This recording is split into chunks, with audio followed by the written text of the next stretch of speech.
Aujourd'hui, faisant du concept de développement harmonieux entre l'homme et la nature sa priorité, la Chine promeut des projets de transformation écologique pour rendre à la nature sa tranquillité et sa beauté. Elle a abandonné le modèle de développement au détriment de l'environnement et poursuit ainsi un développement vert, favorisant la préservation écologique et le développement de l'homme et de la nature en harmonie.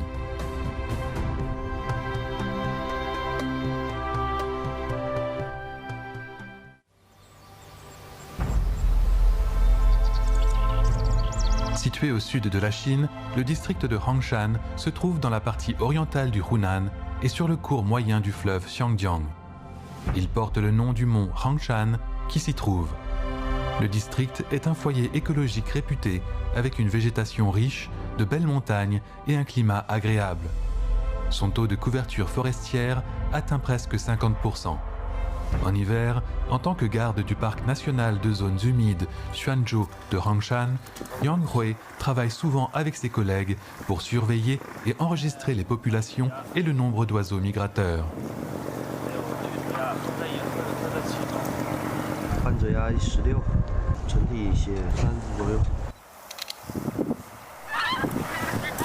Yang Hui prête une grande attention à un oiseau rare.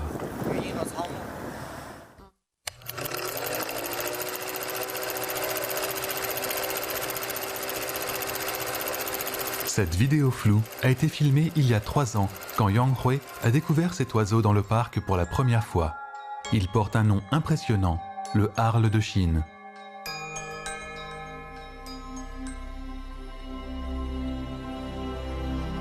Cet oiseau, qui se reproduit depuis plus de 10 millions d'années, est aussi rare que le panda géant.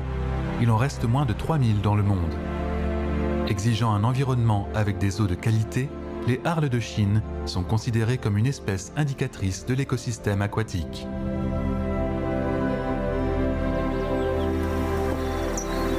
Cette découverte de Yang Hui était la première de ce type dans tout le bassin du fleuve Xiangjiang. Depuis lors, les harles de Chine fréquentent cette région chaque année. C'est la plus belle récompense saluant le travail de protection écologique du parc de zones humides. 2 des plus importants couloirs de migration des oiseaux en Chine passent par le parc. Aujourd'hui, au moins 90 espèces d'oiseaux viennent s'y installer. Les montagnes verdoyantes et l'eau limpide constituent ensemble un spectacle débordant de vitalité.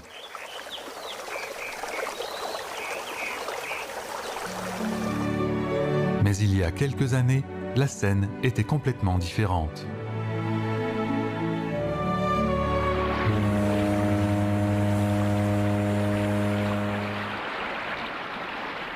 En tant que l'un des principaux affluents du fleuve Yangtze, le fleuve Xiangjiang subissait plus de 60% de la pollution de la province. Pendant un certain temps, c'était l'un des fleuves les plus pollués du pays. La section Hangshan du fleuve Xiangjiang, qui s'étend sur plus de 20 km et compte 3 affluents, était autrefois pleine de déchets et inondée de plantes aquatiques exotiques. L'écologie des zones humides fut également gravement endommagée par la chasse aux oiseaux. L'électropêche et l'extraction illégale de sable ont fait que les oiseaux aquatiques avaient presque disparu.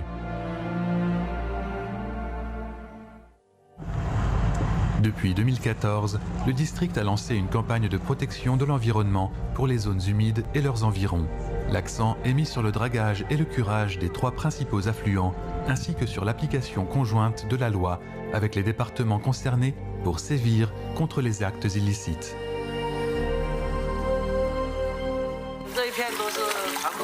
La superficie totale du parc national est d'environ 30 km².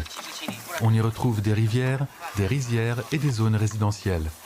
Pour renforcer la gestion, le district délimite des frontières de protection et embauche des villageois comme responsables de rivières pour faciliter la gestion. Ils sont équipés de voitures, de bateaux et de drones pour effectuer leurs patrouilles et surveiller de différentes manières.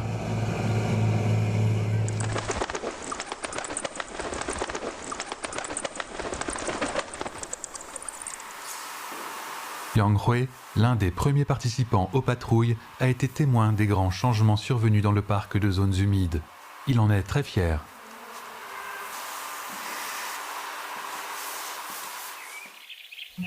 En quelques années, dans le parc national, 2 millions de mètres carrés de zones humides ont été restaurés. La qualité de l'eau a pratiquement atteint la norme de classe 3 ou supérieure. Récemment, le district de Hongshan a organisé plusieurs festivals d'écotourisme rural et a lancé de nombreux projets de tourisme culturel. Il soutient largement le site touristique du mont Hongshan. Cela soulage non seulement la pression des afflux de touristes, mais également donne aux habitants locaux de nouvelles possibilités de s'enrichir sans partir au loin.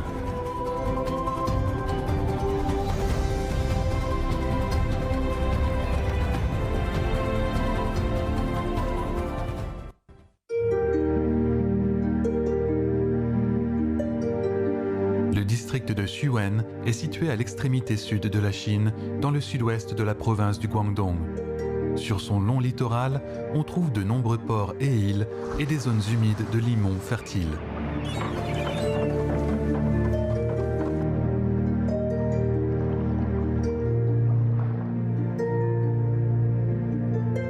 Voici des coraux, ils vivent ensemble en colonie.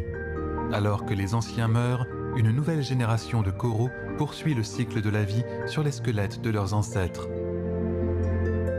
Ils sécrètent sans cesse du calcaire et se collent les uns aux autres pour finalement former des îles et des récifs, surtout coralliens, qui figurent parmi les écosystèmes les plus productifs de la Terre.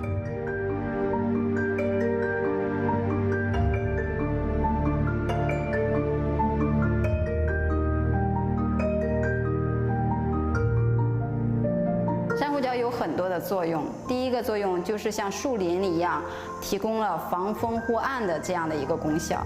那第二一个作用呢，就是它为整个海洋的30%以上的物种提供了一个栖息地。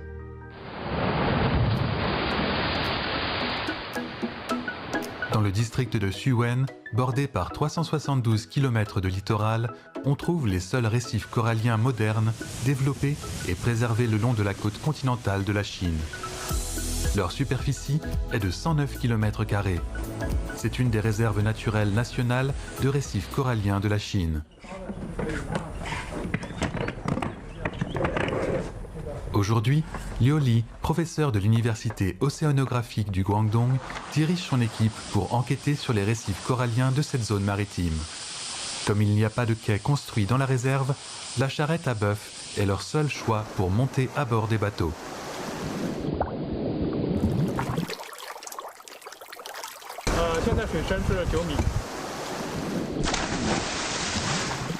En s'adaptant à la compétition de la nature pour la survie, les coraux ont su rester résilients tout au long de leurs 250 millions d'années d'évolution.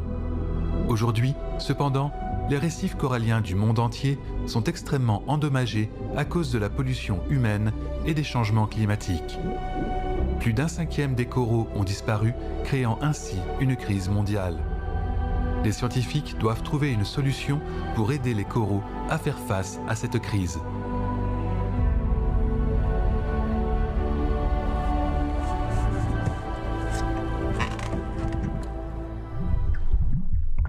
L'échantillonnage de la qualité de l'eau est la partie la plus facile mais indispensable de toute étude scientifique. Cette fois-ci, il constitue à la fois le plus grand défi et la clé de l'étude. Les chercheurs doivent en effet réaliser un échantillonnage et une analyse complète pour les 48 stations de surveillance de la réserve. Cela prendra beaucoup de temps.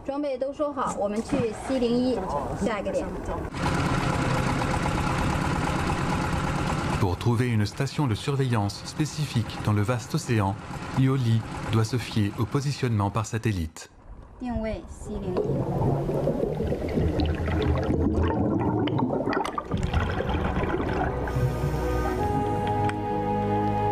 Les chercheurs prennent des photos et des échantillons de la station pour analyser les espèces des coraux et leur croissance. Ils obtiennent des données sur la zone de distribution et le taux de couverture à l'aide du relevé.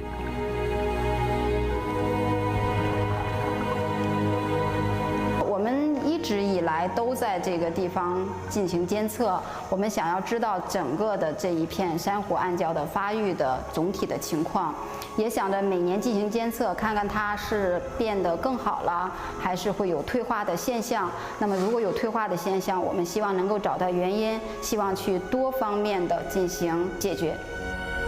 L'équipe de recherche a analysé les données et les a comparées à celles de l'année dernière. Selon les résultats, le taux de couverture de coraux hermatypiques dans la réserve reste assez stable. Il n'y a ni blanchissement ni mortalité en tapis, ce qui est rassurant dans un contexte de crise mondiale des coraux.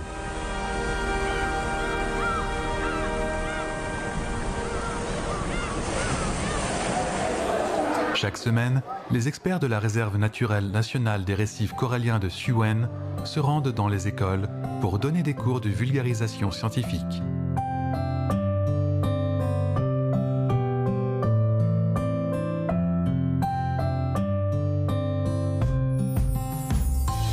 Ils rédigent des manuels pour les élèves, organisent des visites régulières du vivarium de la réserve naturelle afin de les sensibiliser à la protection de l'océan et des coraux.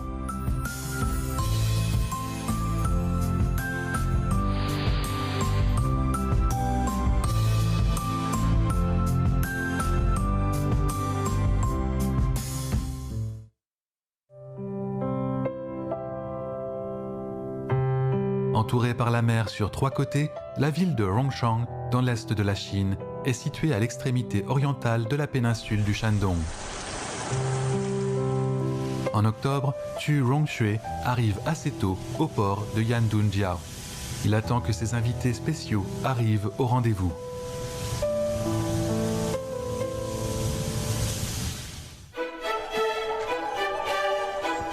À la fin du mois d'octobre, des dizaines de milliers de cygnes venus de Sibérie et de Mongolie viennent à Rongchang pour y hiverner.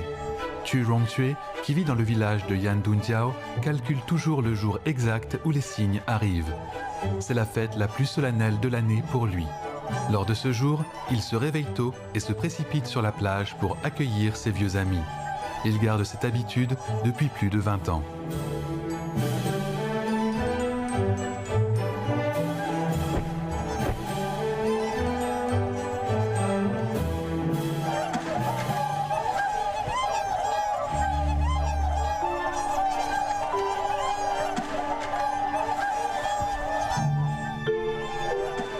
Dès l'arrivée des cygnes, Chu Rongshui, malgré son âge, s'active. Il nourrit les cygnes 3 fois par jour. D'après lui, chaque fois qu'il se rend sur la plage pour les nourrir, c'est le moment le plus heureux de la journée. Les amateurs qui viennent photographier les cygnes lui ont donné un surnom sympathique, le papy des cygnes.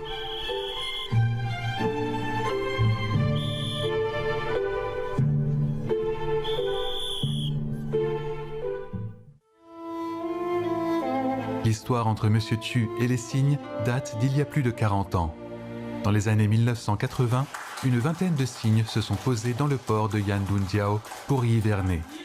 Depuis lors, Monsieur Chu est non seulement tombé amoureux des cygnes, mais a également commencé à assumer la responsabilité de les protéger et de promouvoir les connaissances liées aux cygnes. Au fil du temps, de plus en plus de cygnes étaient présents. Autour de l'an 2000, une centaine de cygnes hivernaient ici. Si cela apportait du réconfort à Monsieur Chu, cela soulevait aussi un nouveau problème. Les cygnes qui aimaient manger les algues du port, à cause de leur nombre grandissant, ne trouvaient plus de quoi se rassasier. Certains cygnes, ne supportant pas la faim, partaient même pour d'autres cieux.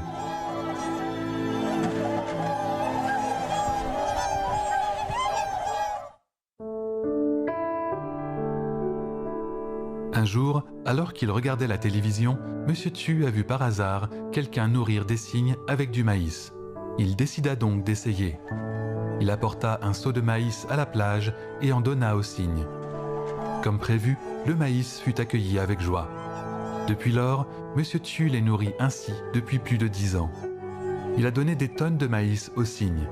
Chaque hiver, il dépense au moins 1 400 € pour nourrir les cygnes chanteurs.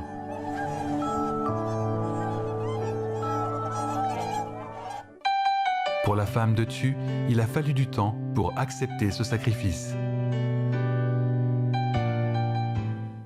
因为他不顾家，所以说我对他这个整天在外头忙碌这个天儿，对他特别有意见。我身体我还不匀个条儿，说实在。跳大拇指，学个老确实做的挺不错的，你的应该支持他。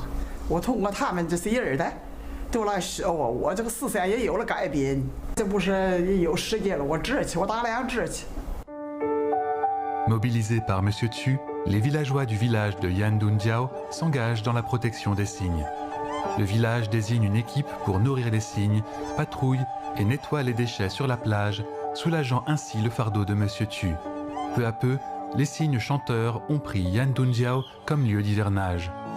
Rongchang et les cygnes chanteurs sont désormais liés par l'amitié.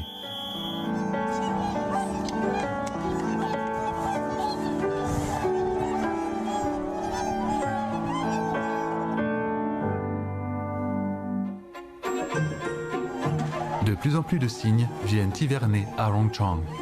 Outre la sensibilisation croissante des habitants à sa protection, l'amélioration de l'environnement écologique local est aussi un facteur important. Les cygnes sont très exigeants en ce qui concerne la qualité de l'eau et l'environnement de leur habitat. Afin de renforcer la protection de l'environnement écologique, Rongchang a investi un total de près de 19 millions d'euros pour mettre en œuvre le projet de restauration écologique du lac des Cygnes. De plus, un fonds spécial pour la construction écologique a été créé et près de 110 millions d'euros ont été investis dans la construction de près de 50 usines de traitement des eaux usées autour du lac des Cygnes et d'autres zones humides importantes.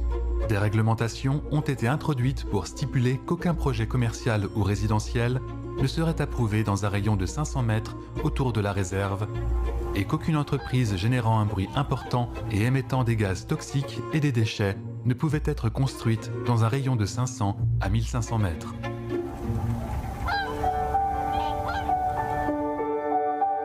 Offrir un refuge hivernal, c'est l'engagement des habitants de Rongchang envers leurs amis élégants et loyaux.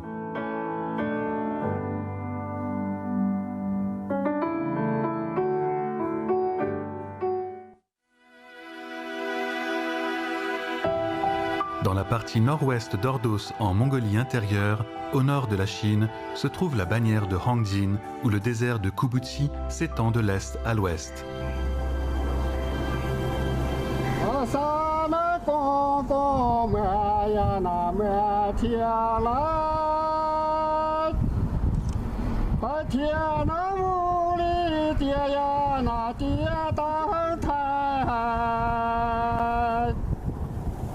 Le sable jaune voile le ciel et on doit allumer la lumière en journée. On ne voit pas la route, les cultures et pâturages sont enterrés sous le sable. Cette chanson raconte les grands problèmes que le désert de Kubutsi apportait autrefois aux habitants locaux.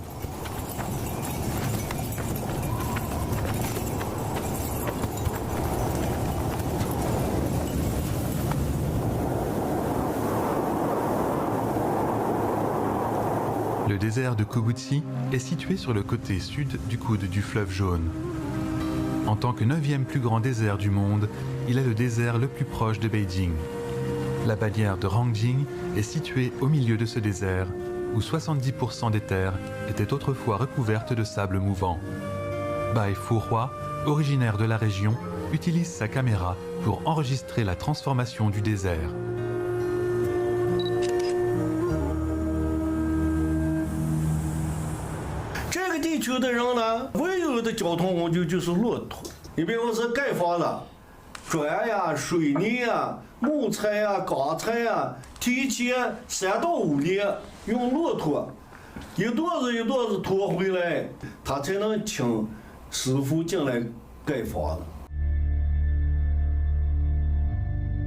Au début des années 1990, Bai et 9 concepteurs ont risqué leur vie pour aller dans le désert et faire des relevés afin de construire une autoroute dans le désert.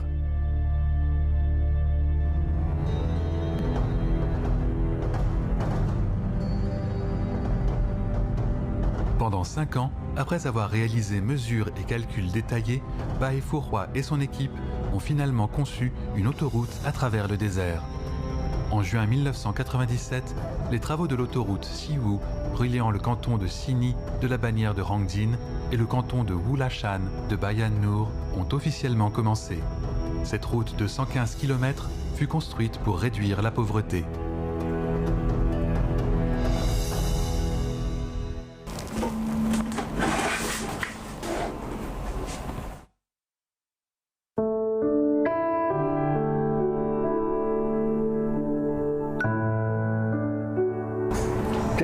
这些都是民工吃住的，风餐露宿。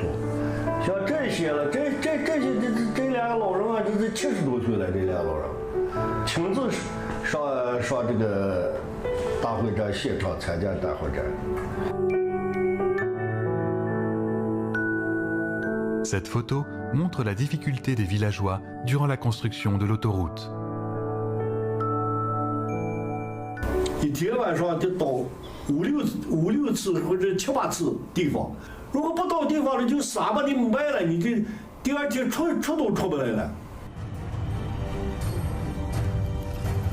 Afin de changer leur destin, tous les habitants de la bannière de Rangzin se sont mobilisés et des dizaines de milliers d'agriculteurs et de bergers se sont rassemblés ici avec leurs pelles et nourriture.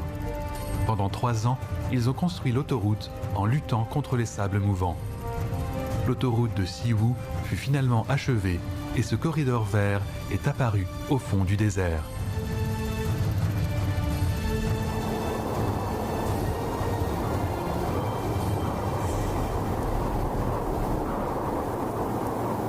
Les habitants locaux ne cessent d'élargir leur carte verte. Zhang Xiwang vit au bord du désert de Kubutsi. Il devait par le passé déménager tout le temps à cause des mouvements des sables. 那时候咱们这个种树也条件也非常差，种的是40公分的小苗苗，成活率也非常低。 Les tempêtes de sable recouvraient souvent complètement les jeunes arbres et le manque d'eau arrivant aux racines rendait leur survie difficile.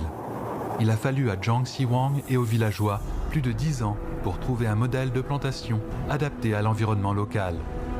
Ils ont choisi les peupliers dont le taux de survie était assez élevé, puis ils ont remplacé l'arrosage manuel par des lances à eau pour hydrater les racines et assurer une humidité suffisante.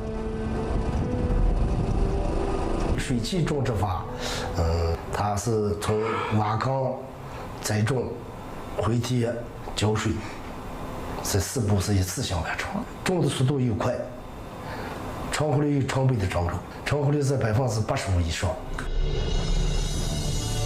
Au cours des 25 dernières années, Zhang Xiwang a conduit les travailleurs au fond du désert pour planter les arbres en adoptant la nouvelle méthode de plantation. Grâce à leurs efforts, 500 000 m² de désert ont progressivement reverdi. À la bannière de Rangzin, il y a plus de 200 autres équipes de travailleurs comme celle de M. Zhang. Ils agrandissent leur foyer petit à petit à la force de leurs bras. Cet immense désert se transforme ainsi progressivement en un océan vert.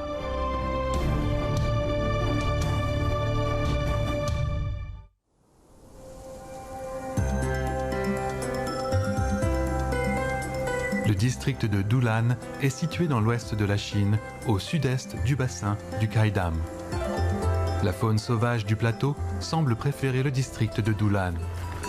Même après avoir migré sur des milliers de kilomètres, les animaux finissent par revenir ici pour y profiter de la tranquillité de la vie.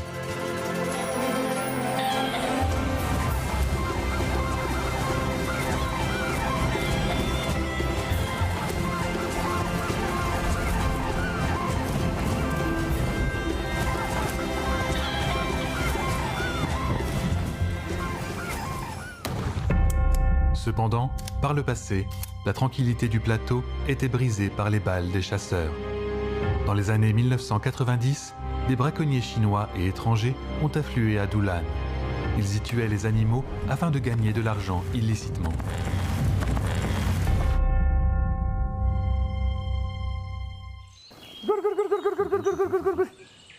Au printemps de l'année 2018, lors d'une attaque lancée par des loups, 2 jeunes gazelles du Tibet ont été sauvées par Zhou Bao, un berger originaire du bourg de Goli, dans le district de Dulan.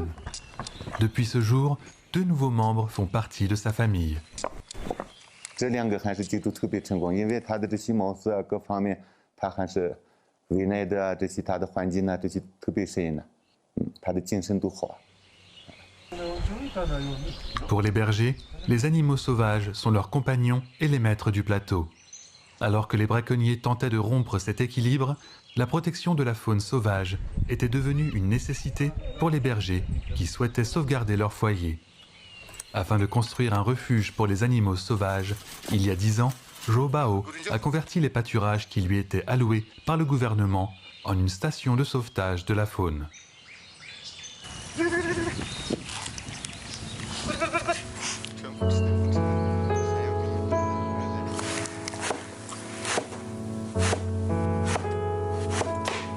Lui et sa femme, Deki Itso, ont alors commencé une nouvelle vie à plus de 4000 mètres d'altitude dans le but de préserver la flore et la faune locale.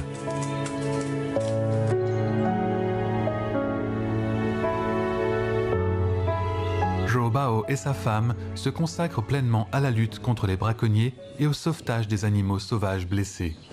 Depuis la création de la station de sauvetage, de nombreux bergers ont amené des animaux blessés qu'ils avaient sauvés, formant progressivement un cercle de protection de la faune articulé autour de cette station. Lorsque les animaux sauvages retournent à la nature, les prairies du plateau retrouvent leur vitalité.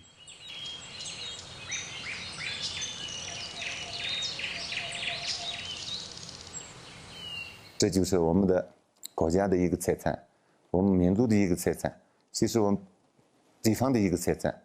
这个里面就是生存的生命态度，这些都是我们的合作伙伴，必须要保护好。 En se détachant des revenus élevés de l'élevage, Zhou Bao et sa femme, avec le soutien du gouvernement et des organes concernés, ont établi 2 postes d'observation dans la station de sauvetage et y ont installé 100 détecteurs infrarouges pour enregistrer les changements des conditions de vie de la faune du plateau.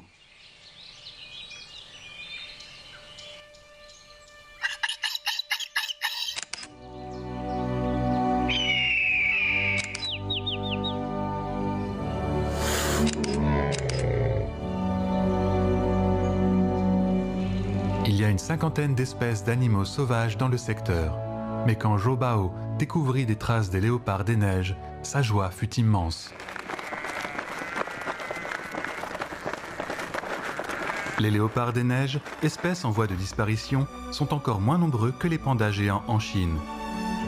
Depuis 2015, le WWF a désigné le 23 octobre comme la journée internationale du léopard des neiges.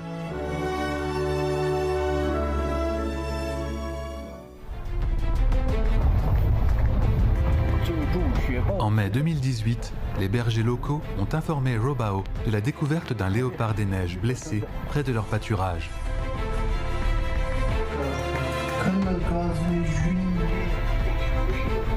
Ce léopard des neiges, trop affaibli par ses blessures, mourut en hiver. Ce sauvetage reste un regret éternel pour Zhou Bao. Pour les bergers, toute vie est importante. Au printemps prochain, les 2 gazelles du Tibet sauvées par Zhou Bao retourneront dans leur troupeau en migration et un cerf de Thorold blessé sera réintroduit dans la nature. La station de sauvetage pourra ainsi accueillir de nouveaux invités. Tout change, mais ce qui restera à jamais inébranlable, c'est l'attachement au plateau des habitants et leur respect pour la vie.